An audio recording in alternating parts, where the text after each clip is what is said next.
시편은 하늘에서 이 땅으로 내려온 하나님의 말씀이 아니라 이 땅에 살아가는 하나님의 백성들이 올려드리는 기도요, 탄식이요, 찬양입니다. 시편은 첫째는 하나님, 내가 고난과 고통에 처했는데 왜 나를 구원해 주지 않습니까?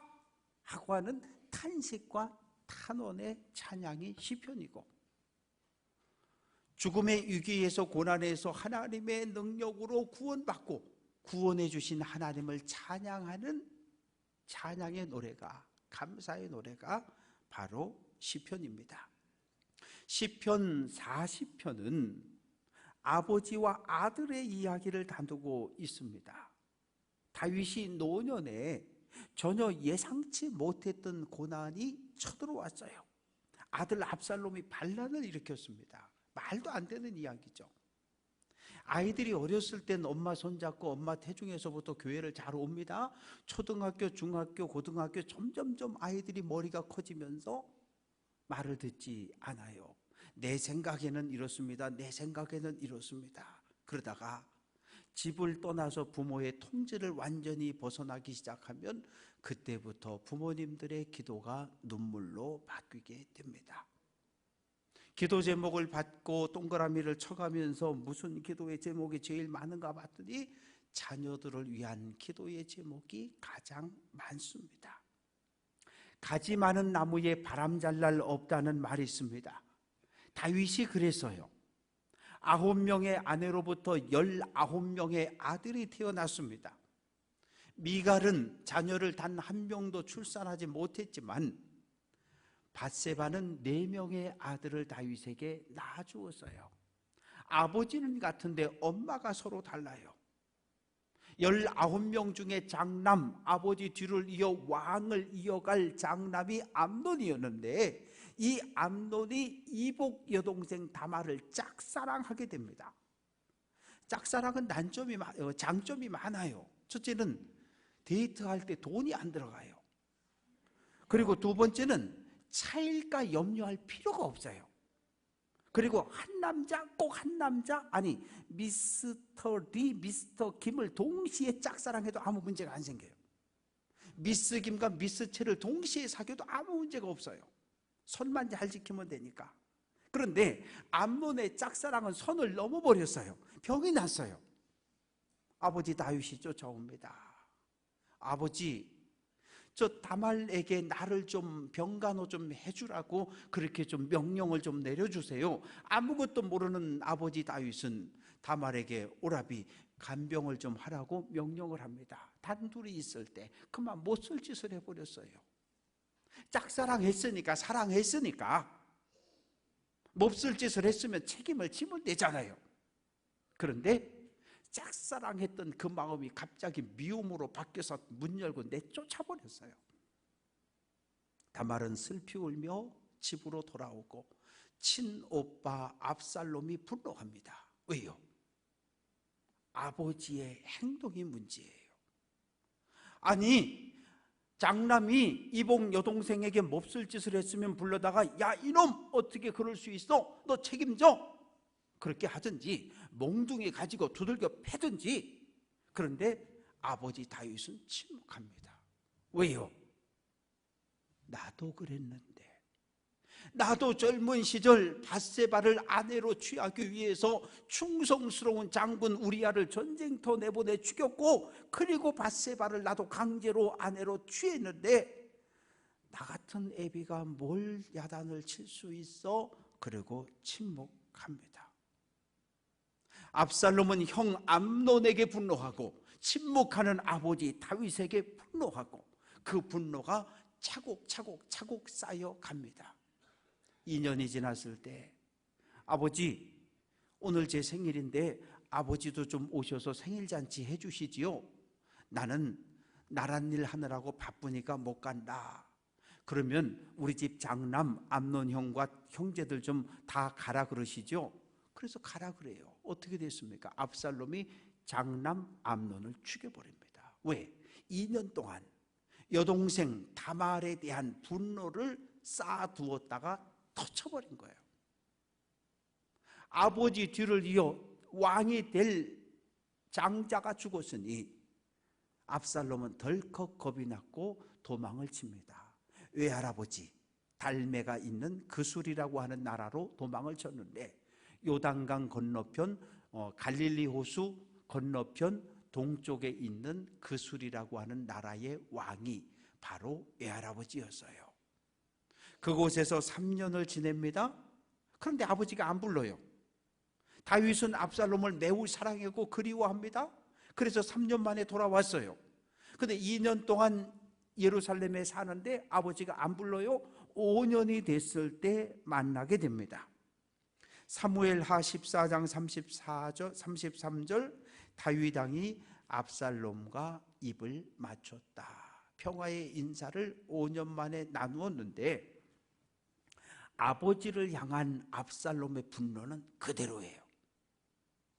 아버지에게 거절당했고 아버지의 사랑과 용서를 받지 못한 압살롬, 아침마다 성문에 책상 갖다 놓고 12지파에서 송사하러 올라오는 백성들의 이야기를 들어줍니다.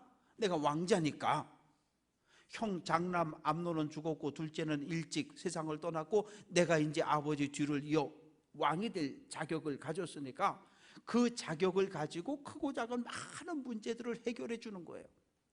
그러니까 12지파 여기저기에 압살롬을 따르고 압살롬에게 마음을 준 사람들이 늘어났습니다. 사무엘하 15장 6절은 이스라엘 사람의 마음을 압살롬이 훔쳤다라고 말합니다. 그렇게 4년 동안 12지파의 유력한 가문들과 관계를 맺고 이제 다윗에게 가서 이야기합니다. 아버지, 제가 오래전 외갓집 가 있을 때 하나님께 소원한 것이 있는데 그 소원한 것을 갚으려고 헤브론에 좀 다녀오겠습니다. 헤브론은 압살롬이 태어난 고향입니다. 그래서 아버지 다윗은 병사들과 신하들 200명을 따라 보냈어요. 헤브론 사람들은 다윗 왕에 대한 반감을 가지고 있습니다. 왜? 유다 지파, 베냐민 지파 왕이었을 땐 헤브론이 수도였어요. 12지파 왕이 되고 나더니 어느 날 헤브론에서 예루살렘으로 수도를 옮겨갔어요. 그래서 헤브론 사람들은 다윗 왕에 대한 불만이 많았기 때문에 압살롬이 반란을 일으키자 적극적으로 동조를 해버립니다. 전령이 달려옵니다. 왕이여, 이스라엘 백성의 인심이 모두 압살롬에게 돌아갔습니다. 헤브론에서 예루살렘까지 35km입니다. 새벽에 출발하면 저녁에 도착할 수 있어요. 다윗은 나이가 60이었고 압살롬은 30세 젊은 나이였습니다. 다윗은 도망치기 시작합니다. 감람산을 넘어 도망을 가는데 자기 손으로 자기 머리를 가리고 그리고 맨발로 걸어서 울며 갑니다. 슬픔 때문에 머리를 가렸고 수치심 때문에 맨발로 걸어갔어요. 어떻게 압살롬 네 놈이 나한테 이럴 수가 있느냐며 가슴을 치며 넘어갑니다. 동일한 압살롬의 반란의 이야기를 다루고 있는 시편 3편 1절은 여호와여, 나의 대적이 어찌 그리 많은지요. 일평생 전쟁터에서 살았습니다. 골리앗을 죽였고 블레셋과 싸웠고 아말렉, 모압, 암몬, 에돔 멀리 아람과 전쟁을 했는데 모든 전쟁에 다 싸워 승리했는데 압살롬과 싸울 수가 없어요. 싸울 수가 없습니다. 그래서 도망치는 거예요. 다윗을 지켜줄 병력이, 군사가 예루살렘에 없어요. 요압 대장군을 비롯한 정예 군대는 전부 최전방에 배치를 해 두었습니다. 압살롬은 부모와 자식 사이의 도리를 깨버린 배륜합니다. 그러나 아들이잖아요. 압살롬 편에 선 반란군은 모두 다윗의 부하요, 동조하는 백성들은 다윗의 백성이잖아요. 어떻게 싸웁니까? 도망치며 하나님께 기도합니다. 시편 3편 7절 여호와여 원수의 뺨을 치시고 악인의 일을 꺾어달라고 기도하며 도망갑니다. 창세기 2장 7절 여호와 하나님이 땅의 흙으로 사람을 지으시고 생기를 그 코에 불어 넣었다. 생기 히브리어로 루아흐인데 하나님의 호흡, 하나님의 숨, 하나님의 생명이라는 의미를 가지고 있습니다. 우리는 태어나는 그 순간부터 숨을 쉬었어요. 숨을 들이쉬고 내쉬고 들이쉬고 내쉬고 잠시도 멈추지 않습니다. 그런데 이 생명이 아버지를 통해서 하나님께로부터 온 하나님의 생명이라는 사실을 우리는 알지도 깨닫지도 인식하지도 못하고 그냥 살아가요. 만약 압살롬이 자기 생명이 아버지를 통해 전해진 하나님의 생명이라는 것을 알았다면, 깨달았다면 아버지에게 효도하고 존경해야 했는데 지금 반란을 일으켰어요. 칼을 뽑아들고 아버지 다윗을 죽이겠다고 달려오고 있습니다. 다윗 왕이 살았을 때 예루살렘에는 2,000명 정도가 살았습니다. 사람이 살려면 물이 있어야 돼요. 그런데 예루살렘은 해발 760m 산 꼭대기에 있어요. 물이 없어요. 예루살렘 성 밖에 기온 샘물이 있는데 이 샘물은 1년 12달 마르지 않고 물이 퐁퐁퐁퐁 쏟아져 나옵니다. 그러나 이 샘물 하나 가지고 많은 사람들이 먹고 쓸 수가 없어요. 그래서 적은 사람들이 살았고 대부분의 병력은 전방에, 그리고 최소한 다윗을 지킬 군인들만 예루살렘에 머물렀습니다. 다윗은 지금 어떤 상황에 처해 있습니까? 2절, 나를 기가 막힐 웅덩이와 수렁에서 끌어올리셨다. 기가 막힐 웅덩이, 강물이 흘러가다가 폭포를 만나고 폭포 밑에 소용돌이가 일어나고 또 거세게 흘러내려가는,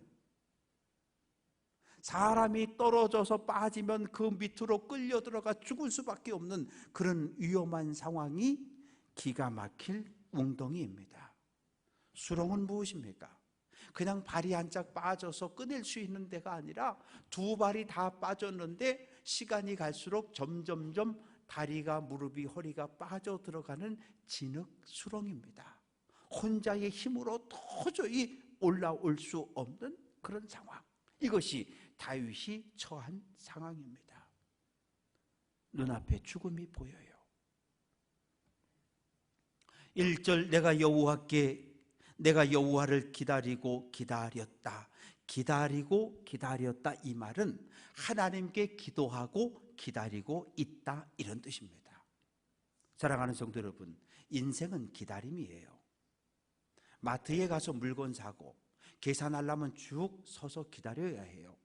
은행에 가서 예금을 하든 인출을 하든 가서 번호표를 뽑고 기다려야 합니다. 믿음 생활도 마찬가지입니다. 시편 50편 15절, 환난 날에 나를 부르라 내가 너를 건지리라. 하나님 살려주세요, 구원해 주세요 라고 부르짖었어요. 부르짖는 기도를 올렸으면 기다려야 해요. 우리들의 기도 생활을 한번 돌아볼까요? 새벽에 나와서 기도합니다. 말씀을 듣고 또 기도합니다. 혹시 우리의 기도가 그렇지 않은가요? 하나님 앞에 올려드리는 청구서처럼, 하나님, 우리 친정부모님, 우리 남편, 우리 아들, 우리 손주, 우리 며느리 뭐 쭉 이렇게 가다가 명세서 다 올려드리면 하나님 들어주실 줄 믿고 갑니다, 아멘하고 일어나 가진 않은지요? 기다림의 시간이 없어요. 씨를 뿌렸으면 거둘 때까지 득달이고 늑달이고 기다려야 되는데 우리는 기다릴 줄을 몰라요. 들어주실 줄로 믿습니다, 아멘, 벌떡 일어나 갑니다. 기다리질 않아요. 다윗에게 기다림의 시간이 짧았으면 얼마나 좋았을까요? 하나님 살려주세요, 그리고 곧바로 구원의 손길을 경험했다면 얼마나 좋았을까요? 요단강까지 도망갔는데 구원의 손길이 없어요. 요단강을 건너서 마하나임까지 도망가는데 그래도 구원의 손길이 없습니다. 누가복음 18장 8절 인자가 올 때에 세상에서 믿음을 보겠느냐. 하나님께서 하늘에서 우리의 기도를 들으셨어요. 기도를 듣고 이용호 목사가 이러한 기도의 제목을 기도했구나. 그리고 내려오셔서 기도 응답해 줘야지 보니까 아멘 하고 벌써 나가버렸어요. 차 타고 집에 가버려요. 이것이 혹시 우리의 잘못된 기도의 생활은 아는지요? 기도는 했는데 하나님 응답하려고 하는데 자리에 없어요. 기도와 응답 사이에 기다림이 있습니다. 다윗은 알아요. 어떻게? 사무엘 제사장이 왕으로 기름을 부었어요. 그리고 얼마 기다렸습니까? 10년을 기다렸어요. 그냥 기다렸습니까? 사울 왕에게 박해를 당하고 쫓겨다녀서 어디까지? 블레셋까지 도망을 쳤어요. 그러나 하나님의 약속을 신뢰했고 기도하며 기다렸습니다. 1절 하나님 내 기도에 귀를 기울이사 나의 부르짖음을 들으셨다고 말합니다. 마하나임까지 갔습니다. 일본 놈들이 쳐들어왔을 때, 일본 군들이 쳐들어왔을 때 선조는 평양을 거쳐서 신의주까지 도망갔어요. 여차하면 압록강 건너서 도망가려고. 그런데 다윗은 지금 마하나임까지 갔어요. 마하나임은 국경선입니다. 여기서 넘으면 암몬 땅이에요. 하나님의 도움이 구원의 손길이 없으면 다윗은 도망쳐야 합니다. 젊은 시절 사울왕에게 쫓기고 쫓겨서 블레셋 땅으로 정치적 망명을 떠났던 것처럼 안타까운 것은 다윗이 할 수 있는 일이 아무것도 없다는 거예요. 하나님을 향해 탄식하고 부르짖었을 뿐. 그런데 기다리고 기다리는데 하나님의 응답이 없어요. 그런데 어느 날 저 멀리서 군인들이 말을 타고 뛰어서 막 달려옵니다. 왕이여, 왕이여. 제 전방을 지키고 있던 요압 장군이, 제 전방을 지키고 있던 군인들이 소문을 들었어요. 압살롬이 반란을 일으켰다. 다윗 왕이 왕궁을 떠나서 피난길에 떠났다. 요단강을 건너서 마하나임까지 지금 피했다. 그 소식이 쫙 퍼져요. 그러자 병사들이 모입니다. 왕이 죽으면 안 된다.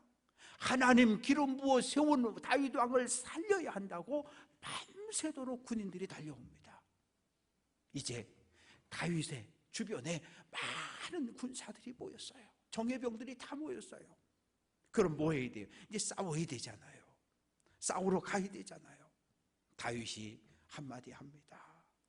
여러분, 내 얼굴 좀 보고 내 아들 압살롬을 너그러이 대해 달라. 제발 죽이지는 말고 살려달라고 요청을 합니다. 이게 아버지 마음이잖아요. 아들은 아버지를 죽이겠다고 칼 뽑아 들고 달려드는데 아버지 다윗은 압살롬과 싸우러, 반란군과 싸우러 나가는 군사들을 향해서 내 얼굴 봐서 내 아들 압살롬 좀 살려달라고 호소를 합니다. 이게 아버지의 마음이에요. 전쟁이 극심하게 벌어졌고 압살롬의 반란군이 패합니다. 압살롬도 노새 타고 도망가다가 그만 투구가 상수리 나무에 딱 걸려가지고 노새는 가버리고 대롱대롱 매달려 있습니다. 부하들이 말합니다. 장군님, 압살롬이 상수리 나무에 걸려 대롱대롱합니다. 죽여야지. 죽여. 아니요, 우리 못 죽여요. 다윗 왕이 압살롬 살려달라, 죽이지 말라는 거 호소하는 거 우리 다 들었어요. 못 죽여요. 요압 장군이 창 3개 갖고 가서 심장을 찌르고 군사들이 그제서야 압살롬을 창으로 찔러 죽입니다. 압살롬이 죽으니 반란군도 끝이 났습니다. 하나님 살려주세요. 기가 막힐 웅덩이에 빠져 있는 다윗을 번쩍 들어서 흔들리지 않는 견고한 반석 위에 하나님께서 구원해 주셨습니다. 왕권을 회복했고 다시 예루살렘으로 돌아갔고, 그리고 하나님 앞에 나아가 감사의 찬양을 올립니다. 3절 새 노래, 곧 우리 하나님께 올릴 찬송을 내 입에 두셨다. 압살롬의 손에서, 반란군의 손에서 구원을 받았습니다. 죽음에서 건져주신 하나님의 은혜를 감사하며 부르는 찬양이 새 노래입니다. 믿음이 떨어졌었는데, 열정이 사라졌었는데 열정을 회복하고 믿음을 회복한 후에 부르는 찬양이 새 노래입니다.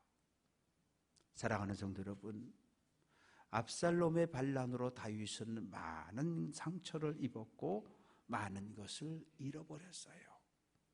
백성들이 모이면 수군수군합니다. 도대체 자식 교육을 어떻게 시켰길래 자식놈이 아버지를 죽인다고 칼을 들고 나타나, 도대체 자식 교육을, 왕이 저렇게 자식 교육을 어떻게 시켰길래 백주대낮에 후궁들과 동침을 해?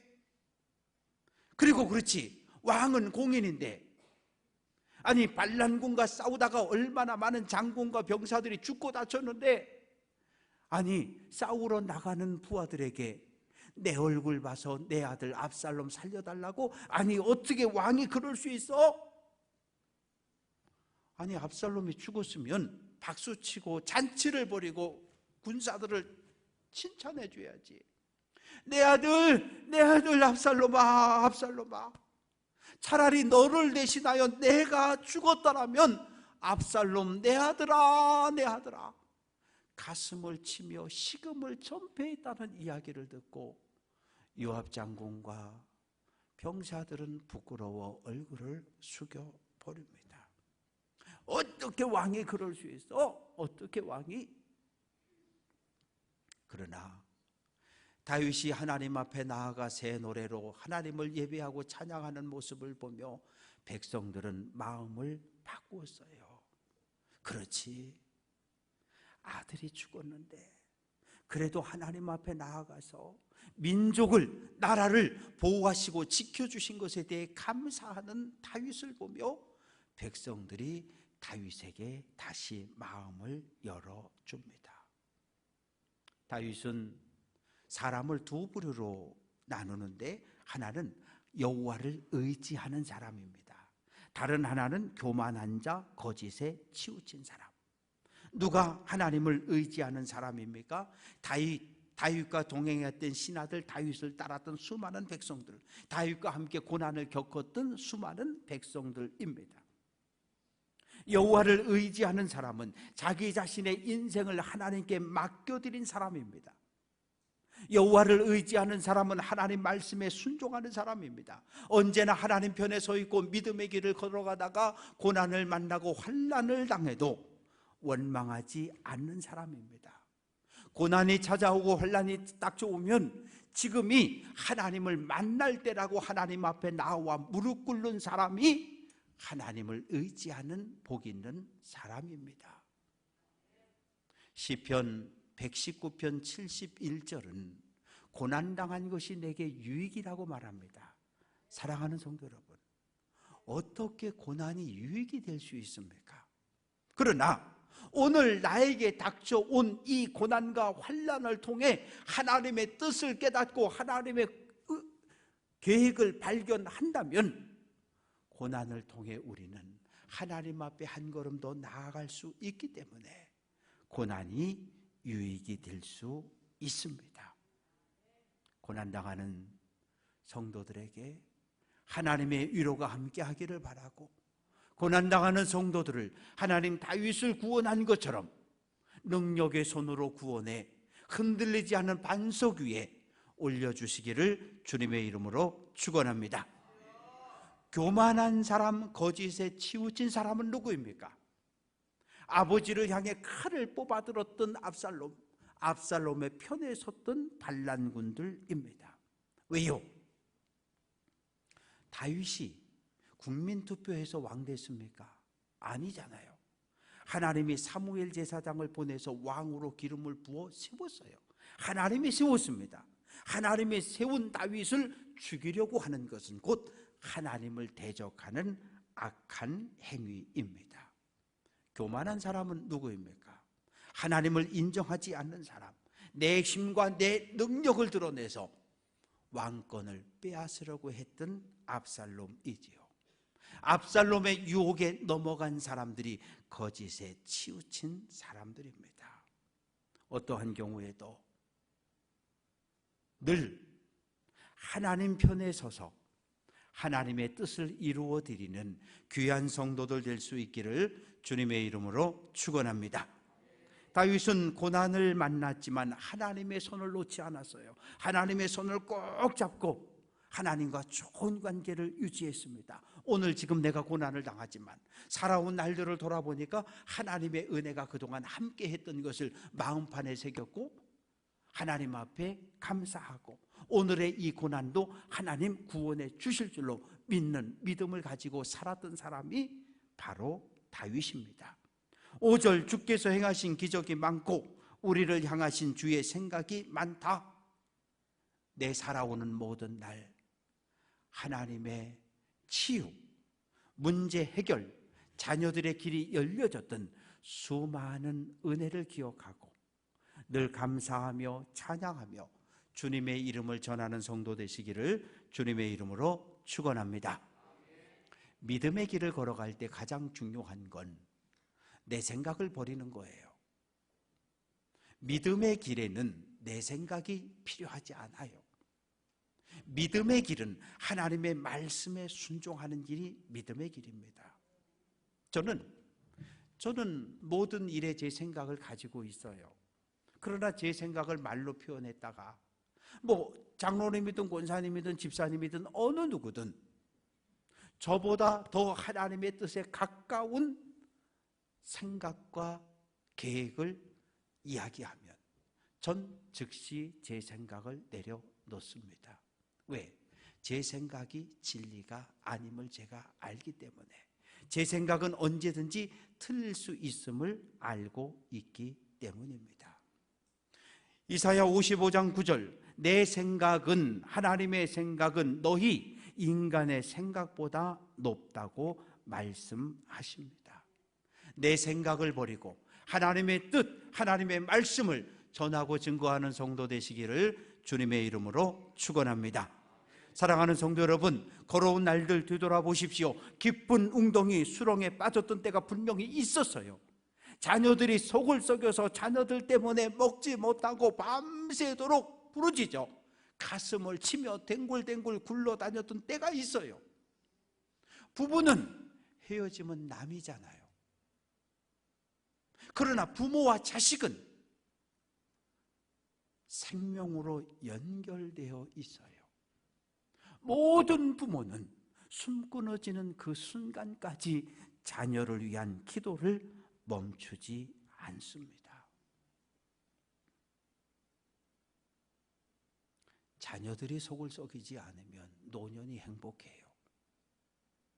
자녀들의 삶에 문제가 생기지 않으면 노년이 편안할 수 있어요.